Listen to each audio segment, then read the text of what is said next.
Bien, uno debe preguntarse por qué nos pasa lo que nos pasa a los argentinos, por qué sucede lo que sucede. Y yo creo que corresponde a la integridad. La integridad de la dirigencia política me parece que es la seguridad de ser fiel a una idea. Y yo creo que el gobierno nacional carece, al menos por ahora, de alguna que estimule la confianza de la mayoría de los argentinos o por gran parte de la mayoría de los argentinos. Frente a ellos han generado una sociedad que está absolutamente desorientada, vacilante y sin otra alternativa que esperar que la racionalidad imponga dos aspectos, como decía Romero, confianza y seguridad jurídica. Alberto Fernández desarticula los discursos que debieran imponer precisamente la tranquilidad que debe llevar a los sectores más vulnerables, particularmente los sectores más empobrecidos.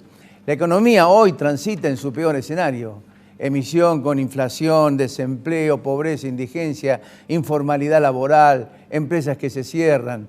Un presupuesto que prácticamente es inexistente, lo acaba de decir Romero recién, con todas las inexactitudes que tiene desde el arranque. El dólar descontrolado y un ministro que osa explicar que los precios de góndola cotizan al oficial y desprecia el blue cuando usted va a una góndola y sabe perfectamente bien que está remarcado a 180, 190. No hay culpas ajenas, no hay culpas propias, hay culpas ajenas. Que existieron, obvio, también existieron, fueron las anteriores, las de Mauricio Macri. Pero la misma incapacidad que rodeó el gobierno del ingeniero que no sabía apretar una tuerca, se refleja en la impotencia para encontrar ahora una salida. Entonces, vivir a la deriva es absolutamente peligroso. ¿Y sabe por qué? Porque el ahondar el entierro social de la dignidad puede originar que se termine disparando la ira de padecerla sin respuesta. El gobierno no es producto de las circunstancias, sino de las decisiones políticas importantes, mesuradas, inteligentes y serias. Y estas son tardías. La especulación con la pandemia se terminó.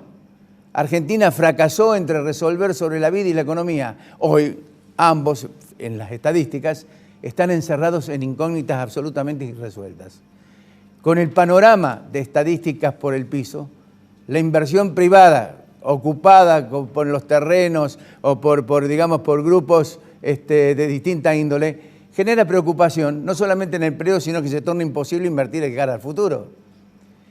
Entre la estrafalaria actitud de Juan Grabois, enviado del Papa, y el silencio de este en lo que parece un aval, la seguridad jurídica es absolutamente nula. Menos aún con la Corte Suprema de Justicia dubitativa pensando más en salvar su propia ropa que generar acciones severas en sus dictámenes. Mire, Argentina hoy es un culebrón con una directora corrupta que escribe cartas, que busca ventaja para lograr una insólita impunidad de sus delitos. Entonces uno se pregunta, ¿cómo confiar en el país? ¿Por qué confiar en el país? Y es difícil cuando la entidad de quienes gobiernan están en manos de badulaques, corruptos y una banda de fanáticos. Fanáticos especuladores cuya preocupación es perseguir la palabra. Cierro con la reflexión de Ayn Rand. Es una filósofa rusa, estadounidense, que acaba de editar un libro hace pocas horas nada más. Cuando advierta que para producir necesita obtener autorización de quienes no producen nada, cuando compruebe que el dinero fluye hacia quienes trafican no bienes, sino favores, cuando perciba que muchos se hacen ricos por el soborno y por las influencias más que por el trabajo, cuando las leyes no lo protejan contra ellos, sino por el contrario, son ellos los que están protegidos por usted. Cuando repare que la corrupción es recompensada y la honradez se convierte en un autosacrificio, entonces, señora, señor, podrá afirmar sin temor a equivocarse que su sociedad está condenada.